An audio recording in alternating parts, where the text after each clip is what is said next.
Welcome, everybody. This is Robin from Western Massachusetts. It is Sunday, April 10th, 2022, and this is the Morgellons Call of the Week.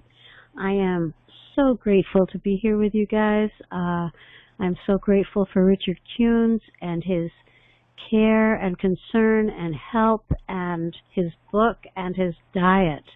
And it has helped so many people get their lives back, and I am definitely one of them. I've gotten my life back a couple of times now. and I'm glad to be here to give back. So at this time, people, there's so many definitions. What is Morgellons? What are the treatments? What can you do? It's like blah, blah, blah, blah.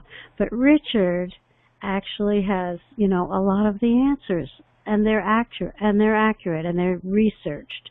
And so at this time, I'd like to welcome Richard Kuhns, the author of How to Get Your Life Back from Morgellons and Other Skin Parasites. Thank you, Robin. It's wonderful to be here with you every Sunday, along with Mary, who is our greeting coach for the day, usually on Sundays as well. What is the topic of the day, Robin? The topic is the King Diet and making it work. The diet. There's an adage, there's more than one way to skin a cat. Do you know what? Can you imagine skinning a cat in the first place? But no.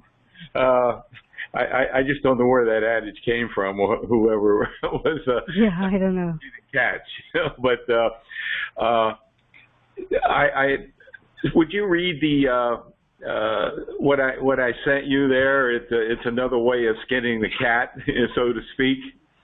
The woman that ate raw eggs? Yes, that one. Okay.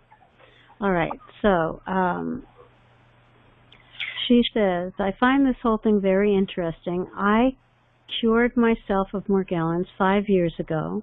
I have a simple explanation from all of my research into the human immune system. I never heard of you or any of this, but I cured myself by drinking raw eggs. I got down to 85 pounds. When sick, it's wild that you're talking about this diet you're speaking of. I started drinking raw eggs. I could only drink 1 egg a day. Raw eggs make the liver make bile salts and detox. It takes about 2 weeks into drinking raw eggs and slowly drinking more 1 hour apart. You start sweating 30 minutes after drinking them. Raw eggs turn your immune system back on to recognize the pathogens killing you, and you sweat it out. I eat only meats and greens like broccoli, Brussels sprouts, green beans, especially spinach, but I only drank raw eggs for about 4 months. My guess is eating fried eggs, the yolk not being cooked, does the same thing. It's called oral tolerance. I pulsed taking black walnut tincture 7 days and then going off it for 10 days. While off it, I did ivermectin 3 days during the full moon once a month.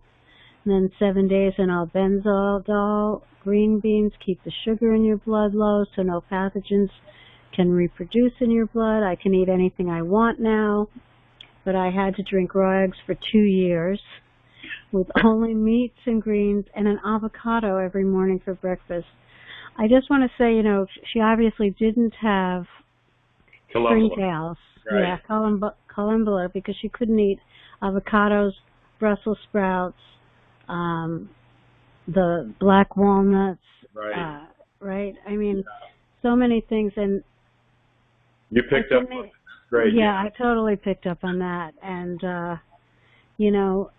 I'm not convinced that she created a form of the diet, and it worked for her because she didn't have anything else. But that's a long time, 2 years eating raw eggs. It's one way to skin a cat, and she definitely accomplished the goal with diet, which is what we're talking about, the diet. That's true. That's true. Can you imagine 5 years later, after she went through all that hell of eating raw eggs for 2 years, reading the diet and realizing, wow, hell, she could have had all the goodies that we have on stage 1 of the diet. She could have had grains. She could have.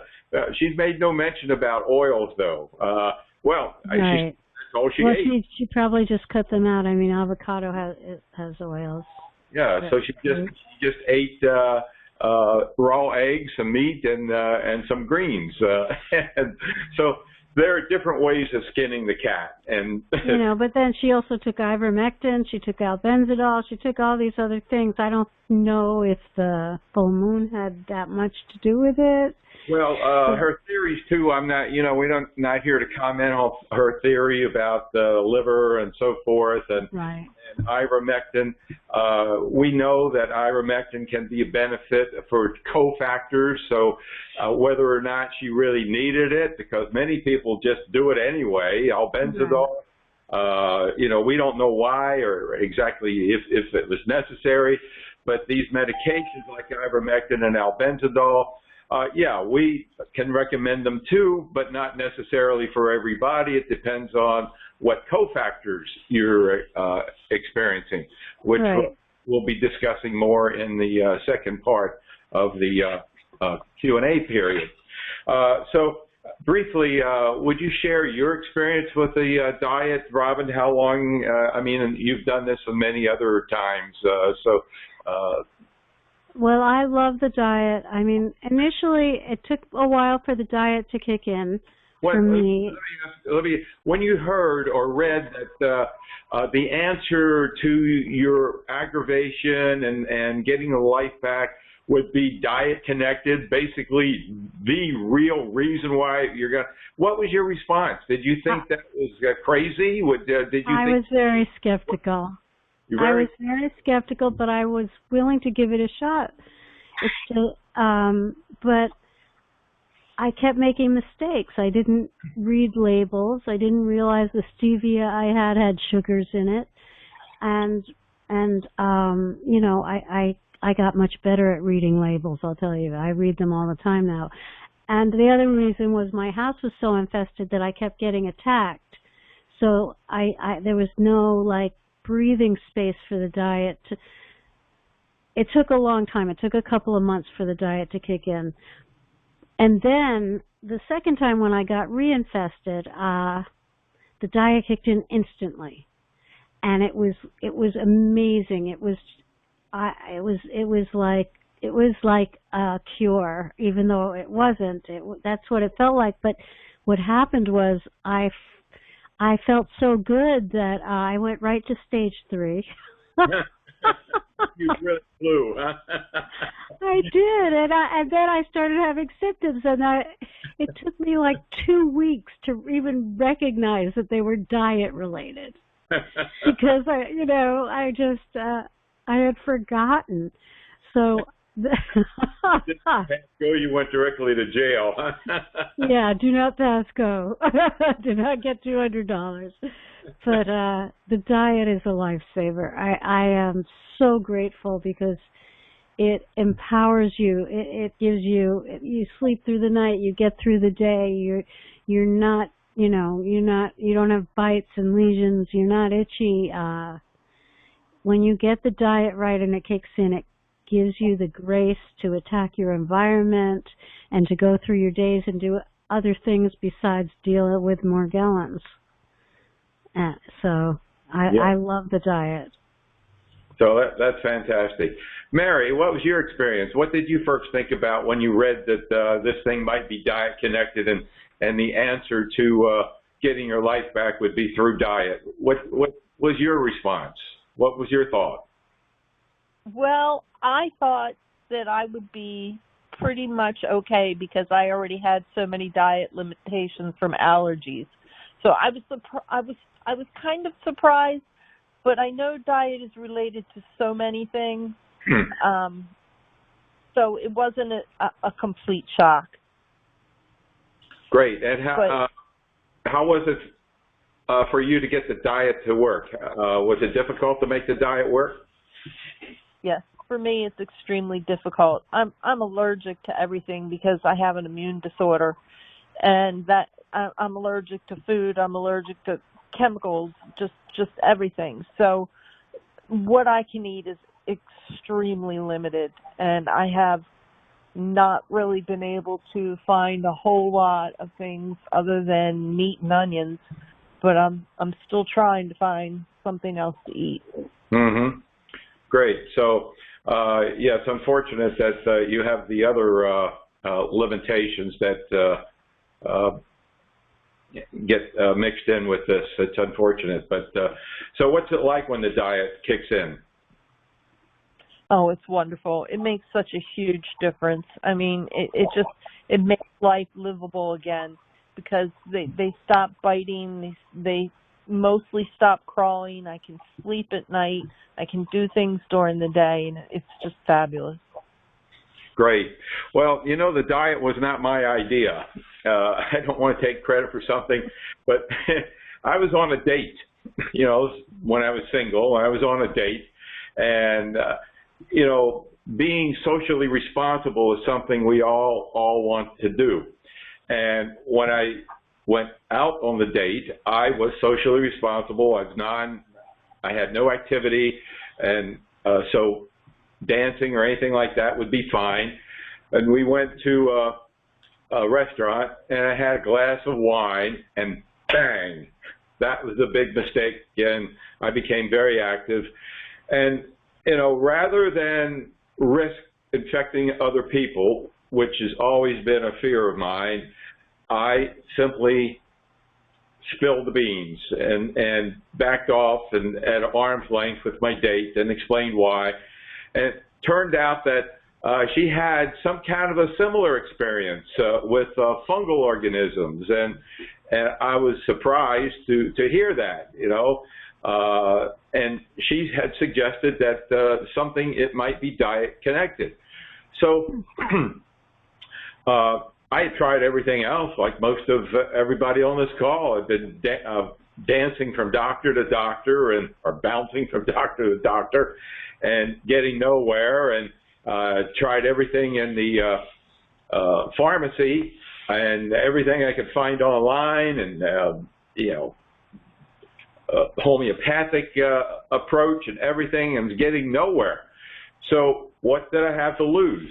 My background is in stress management, and we often look at nutritional stresses, and we look at hypoglycemia, we look at food sensitivities, allergies to simple things like orange juice and things like that. So I knew how to use an elimination diet, because that's how we oftentimes figure out what food allergies are, by going through an elimination diet. So I started with, well, I didn't try the raw egg, and I wouldn't recommend raw eggs because of salmonella possibilities. So, you know, maybe back in the 90s, when it was initially a problem, it might have been okay to do raw eggs. In fact, I remember going and seeing people doing demonstrations with Vitamix, and they would put the whole egg in, the shell and everything in, and they would pulverize it, then make it into a drink. I don't know what else they added, but so there was a period of time where raw eggs were okay, but not anymore. So anyone, you know, plus 2 years of raw eggs, wow. Anyway, I began with eggs, fried, with nothing, you know, with the advance of Teflon. We don't have to put in butter and or oils or anything. I just ate eggs fried, and that seemed to quell the situation. You know, I kept a diary, and this is an important key. Keeping a diary can be extremely important. And so from that, just eating eggs, I noticed that within a few hours, there was little, if any, activity on my skin of any itching and biting. And I thought, well, maybe I'm onto something here. Now, ways of really testing this, if it has any merit to you, is that, number one, you could do a 3-day fast. If you doubt anything about it being diet connected, you could do one of two things. One is do a 3-day fast and eat nothing and drink only water. Because sometimes what you drink can be a problem too in activating these organisms. Well, oftentimes what you drink. So do that for 3 days, and well, probably within 8 to 10 hours you're going to notice lessened activity. So that would give you an idea that, all right, there's kind of a feedback system here. You eat and they get happy, and you don't eat and they're not happy. Okay. The other thing, maybe safer, because most people can fast for 3 days with no big deal. Longer than that, you really need doctor supervision because of ketosis, and that could be life-threatening. So I'm not into fasting, period, okay? But you could go to the butcher and get some bones. Could be, well, it could be chicken bones, most likely beef bones, or and bring home the bones, cook them in water, and just have bone broth. Robin can give you, what's the bone broth that they can buy? Imagine bone broth, that is chicken, turkey, and beef combined is a safe one. And I also found another one called Zoop, Z-O-U-P, I think it is, bone broth. Okay. But it's really easy. I mean, even if you cook a chicken, like bake a chicken in the oven, take the carcass and throw it in a pot with some celery and onion and spinach and and garlic and sea salt, and it'll make a delicious bone broth.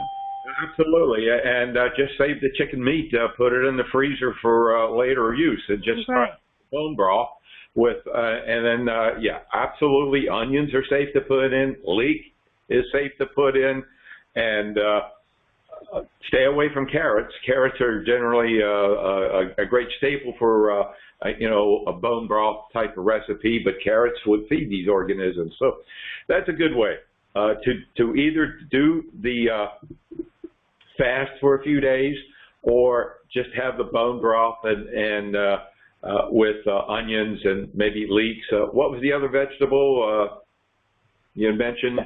Spinach. Spinach is really good in soups. Right. So is kale. Kale. Yeah. Okay, so garlic and sea salt. Right. You have plenty of options there. Now, and make sure, I don't know of any sea salt that might have sugar in it, but nevertheless, always read the label, because even diamond salt has sugar in it. So always read the label. Okay. Right. Now, the diet itself is very akin to a diet called the Caveman Diet that you might look up. There is no other diet that is the same as the King Diet. So don't say, well, I'm on the, paleo diet. You're not on the King Diet. You're on the paleo diet. Don't tell me you're on a diet, because big deal. It's not going to be any good, because I don't know of any diet that excludes olive oil. Do you? No. Well, your diet. Right. Other than the King Diet. So the oils that you consume are very important. And that's the easy thing, is just get rid of all oils, all vegetable oils, all oils out the window, except for rice bran oil. And, rice bran oil, you can have real butter, or I guess ghee would be a good thing to have as well, ghee or real butter. And you can have all animal fats, any animal fat you can have. So those are the 3 oils. Anything else is out the window. Now, when it comes to fruit, if you're a fruity and love fruit, I'm sorry. There are only 2 fruits: lemon, lime. That's it. You might get away with grapefruit, maybe later on, but lemon and lime, that's basically it. So, hey, we took care of 2 food groups very, very quickly there. Now, protein. Protein, any meat. Of course, you never want to have, like, you know, prime rib, sauteed in oil. That would negate it. So rib that are not sauteed in any oils. So any meat that's not sauteed. Now, as far as other protein, there's 3 stages to the diet. Stage 1 is the strictest, and the safest is simply with any meat. And eggs. And, all right, with the vegans and the vegetarians, now we need to depend on some rice as a source of protein. We can also have lentils if we soak them overnight. Most people can. We can't say definitely for everybody, but that beans soaked overnight, it's important to soak them. I don't know, without it, could be a real big problem. So that's essentially a protein. Vegetables, most leafy green vegetables. The Brussels sprouts would definitely be a problem. Now, from the note that Robin read, and we talked about the likelihood of that person not dealing with columbella, springtails, she could have Brussels sprouts. But 90% of us are dealing with springtails as well as Morgellons. So that means 90% of us Brussels sprouts are out. So is corn. So are carrots.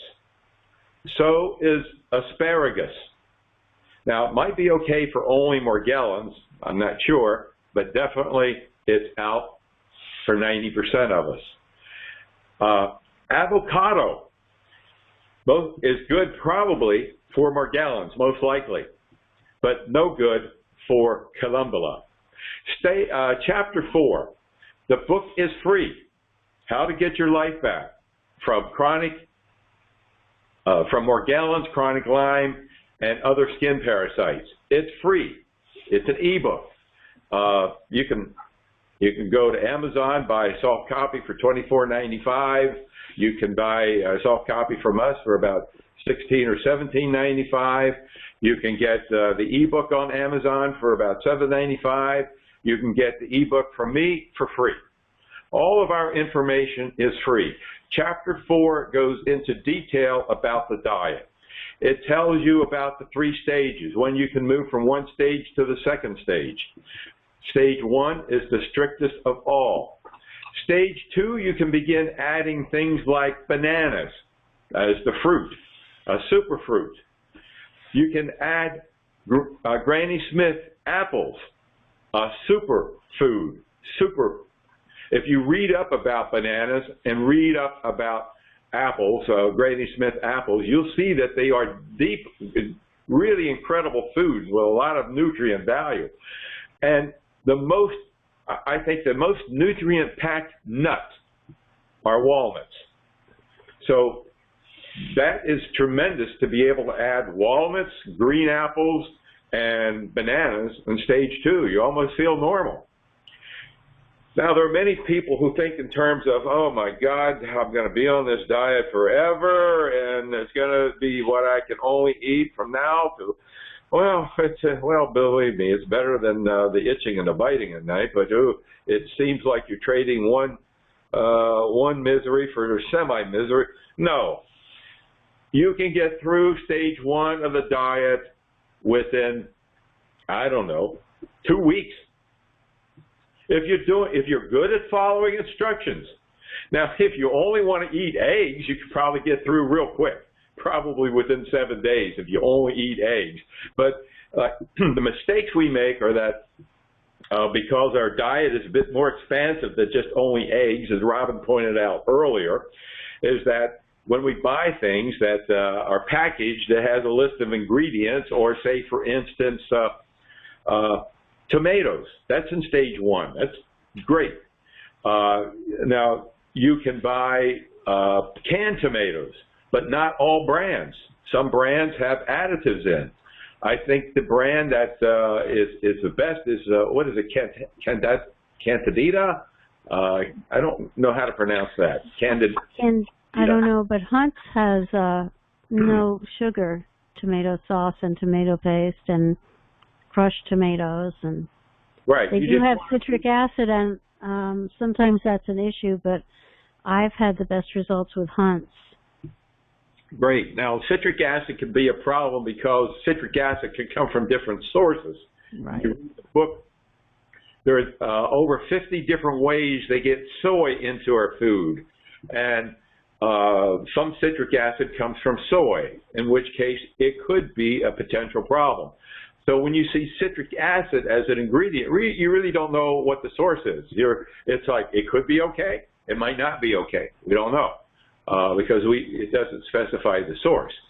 So you need to read the ingredients, and you go through the stages, and if you're good at, okay, there are 3 things to do simultaneously.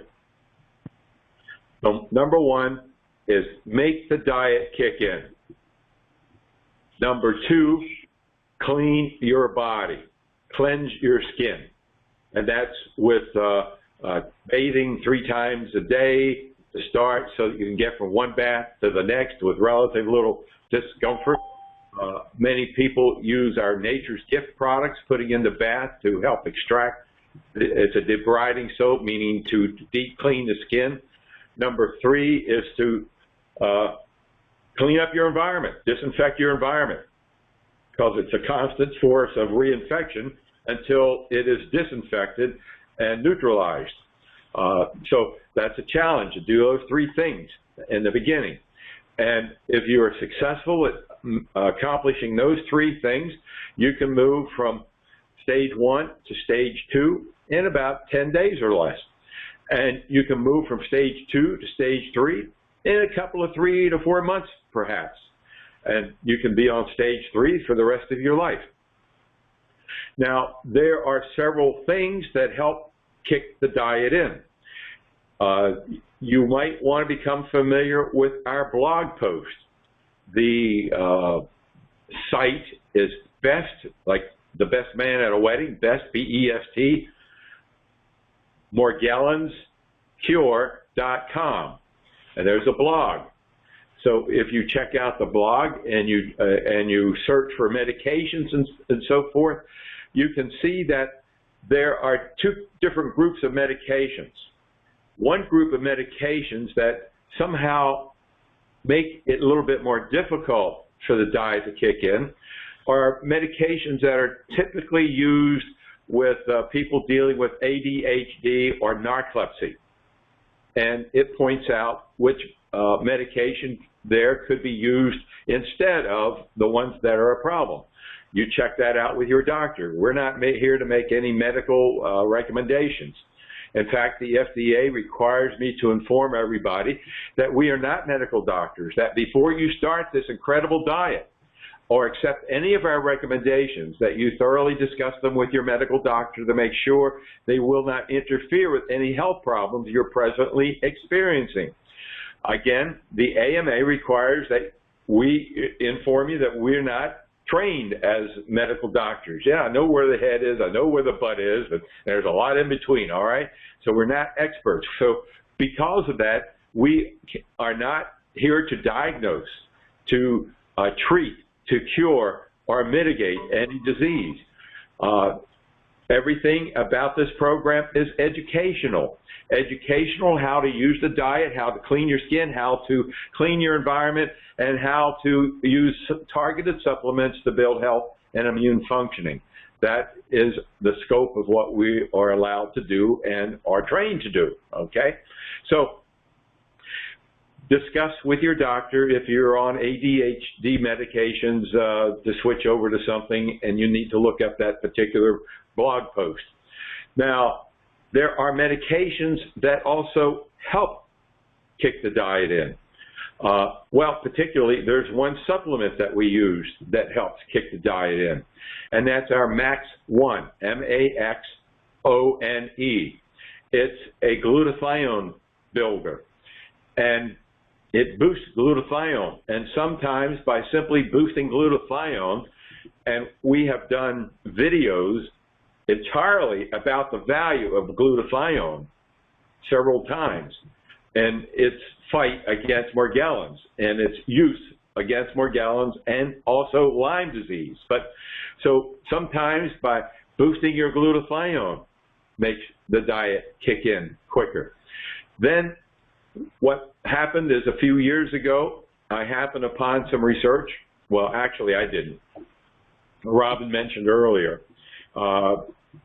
in the pre-statements before we started recording that, you know, there are about 7,000 of you in our database. That's not big by any comparison, but, you know, and many of you, well, not everybody is active today, obviously. This is a collection of like some 20 years.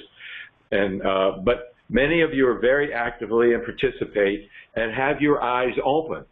And when you see something that is, you send it to me. And someone, I don't remember the name, but I'm sure we'll go back and look the blog post up. This person is credited for informing me of a research study that was done that demonstrated that when you reduce dopamine uptake in the brain, parasitic activity is also reduced. All right? And it's interesting that for 20 years, and I learned of this medication from a dermatologist, and it wasn't because he thought I was loopy in the head and needed to see a psychiatrist. He knew of a time where they had a 4-H demonstration at a county fair, and in one of the tents that they had the straw, everybody who seemed to have gone in that tent became infected with some kind of mite. And they used a medication called Primazide, or also ORAP, to alleviate this problem and help these people get over that infestation. And the, you know, many doctors tell you that mites can't infect your skin. You know, well, fortunately, I found one that was a little more progressive and a little more understanding, and he recommended it. It took us 20 years to figure out why this medication is working. And the big argument is because every time you go to a doctor, and you will hear many people on this call tell us they've been to 3 or 4 doctors, 6 or 7 doctors, 10 or 15 doctors. One shared that she'd been with as many as, I believe, 40, F-40, 40 doctors. And many times was diagnosed, as many of us, as I don't think there's anybody on this call, I mean, please stand up and raise your hand and do a somersault if you have been to more than 10 doctors and haven't been diagnosed as delusional, having delusional parasitosis, okay? When you get this diagnosis, they send you to the psychiatrist. The psychiatrist gives you ORAP, Primazide, thinking that Primazide is taking care of the mental problem you're having. You don't have an organic problem. You have a mental problem. You're stressed out. You're doing this to yourself. Right, yeah, you're scratching and you're getting lesions, but in the middle of your back where you can't reach? All right, come on. All right, well, this is how ridiculous the medical profession has been. They've been using the right medication, but for the wrong reason. It's not for a mental problem. It's because Primazide reduces the uptake of dopamine in the brain. Amazing, all right? So over the course of years, we've stumbled upon people having experience. They write, I like to say, each of you are my research team. So I get an email and I say, hey, you know, since I've been on Seroquel, life is great. All right. We check out Seroquel. It reduces dopamine uptake in the brain. Hey, ever since I've been on Abilify, life is great. So we check out Abilify. It reduces dopamine uptake in the brain. Hey, I've been on Wellbutrin, and life is different. It's wonderful. We check out Wellbutrin, and it reduces dopamine uptake in the brain. You get the idea? You get the picture? There are about 11 or 12 medications. Oh, but they're antipsychotics. You don't want to be branded as an antipsychotic. Throw them all out. We now have an herbal formulation called Parasite Stop. You don't, I mean, if you have a requirement for one of these medications, then by all means, that's between you and your doctor. Use it and get the benefits of it also reducing parasitic activity. But with our herbal Parasite Stop formula, does the same thing. Wonderful. Full night's sleep helps make the diet kick in. So that's the ABCs of the diet. Did I miss anything, Robin, about I just have a couple of things I wanted to add. You know, the diet is initially kind of challenging, and a lot of people lose weight because they're cutting out sugar and carbs and all kinds of stuff. Great point. That lady, whoever wrote that, went down to what, 85 pounds? Right. And I just want to say, do not panic. I mean, a lot of people need to lose weight, and the diet is a blessing in that way. But if you don't need to lose weight, you will gain it back. You just have to be patient and let the diet kick in first. And there are ways to minimize weight loss as well. You can bulk up on some foods. There are foods like you can have animal fat. That's high in calories, so you can do animal fat. There are certain rice grains that are high in carbohydrates, so you don't have to necessarily lose a lot of weight or drop a lot of weight. There are things that you do. Right, and the other thing is that in the long run, everyone I've ever talked to on the diet is healthier than they ever were before they started it.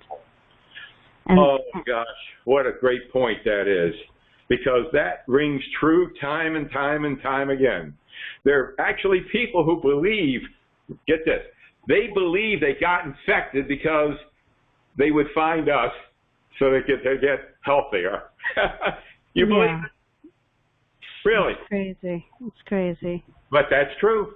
They do get healthier, and they have a healthier lifestyle when they get their life back. That's great. I'd just like to say, you know, that as you say, you have to make the diet work for you. And like for me, because I'm so sensitive to things, my meat has to be organic.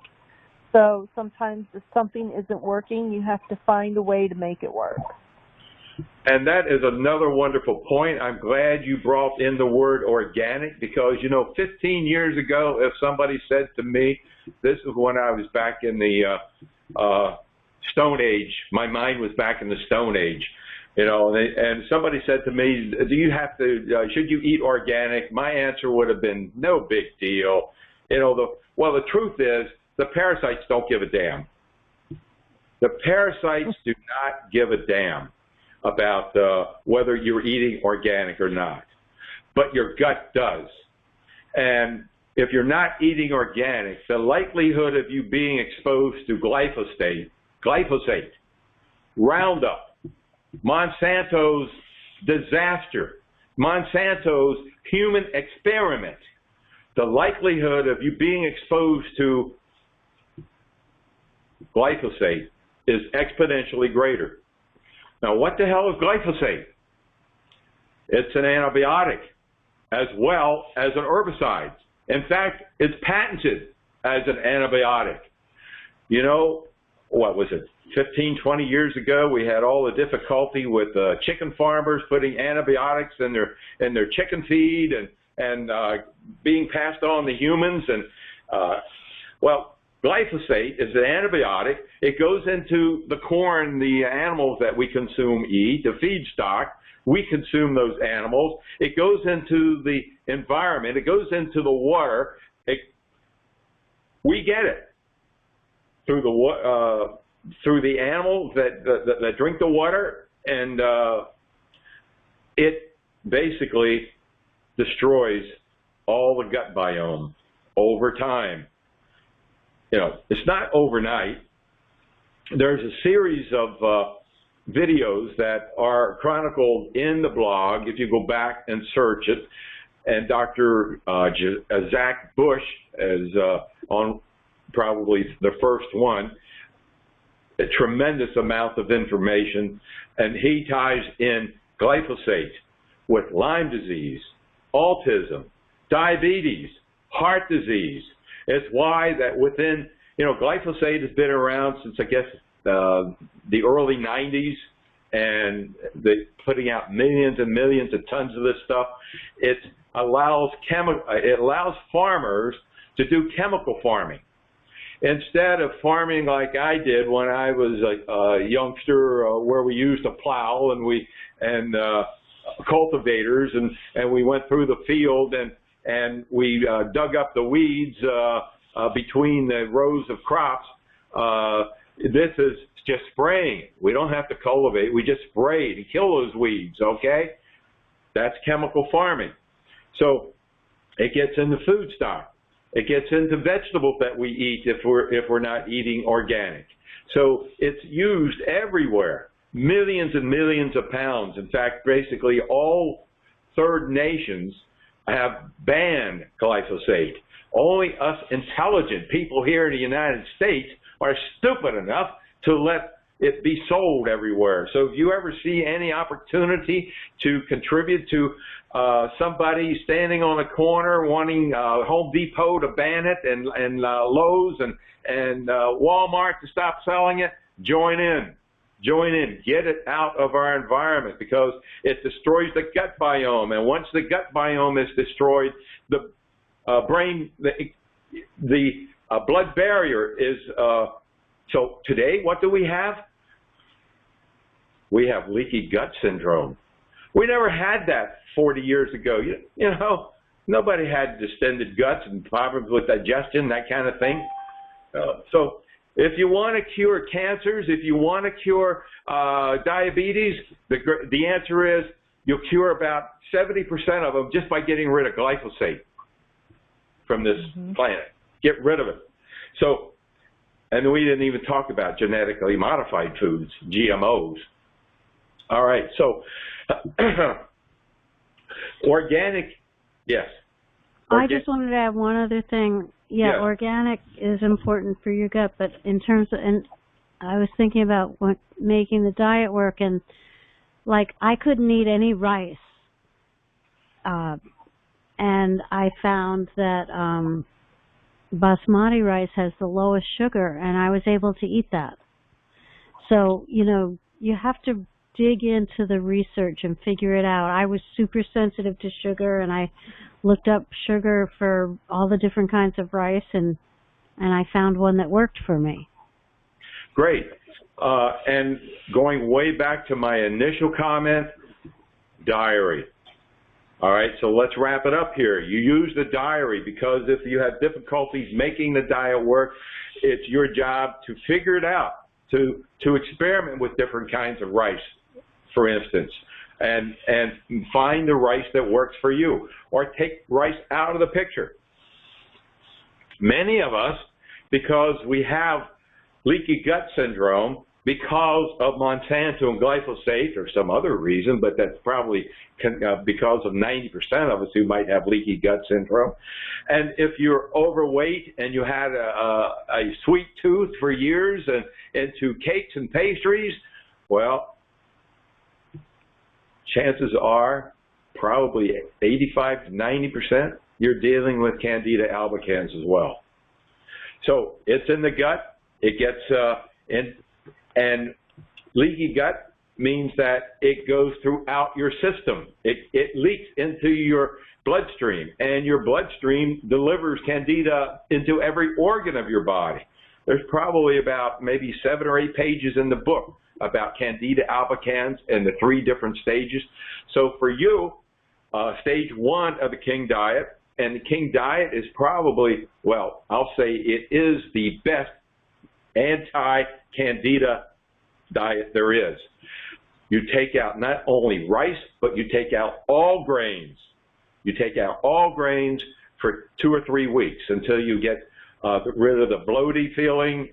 And we're talking about supplementation. We're talking about then adding in, we have minerals for the gut. It's called ion, I-O-N.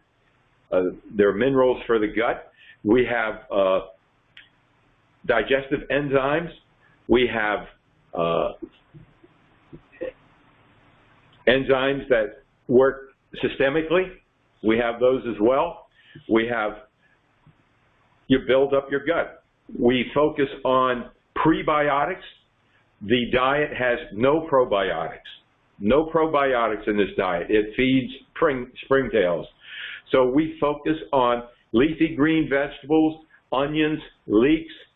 Now, one of the most powerful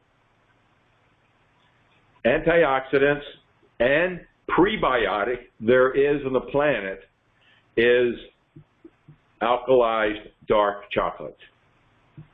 So, and you add some real stevia, and you maybe 8 o'clock coffee that you have, and it's like you're in heaven again. All right? So you really can make the diet work for you and feel that, okay, you're winning on 2 fronts. You're winning on getting your health back, and you're winning on getting rid of the parasites, and you're going to be healthier in the long run. So great. So thanks for pointing that out, Robin.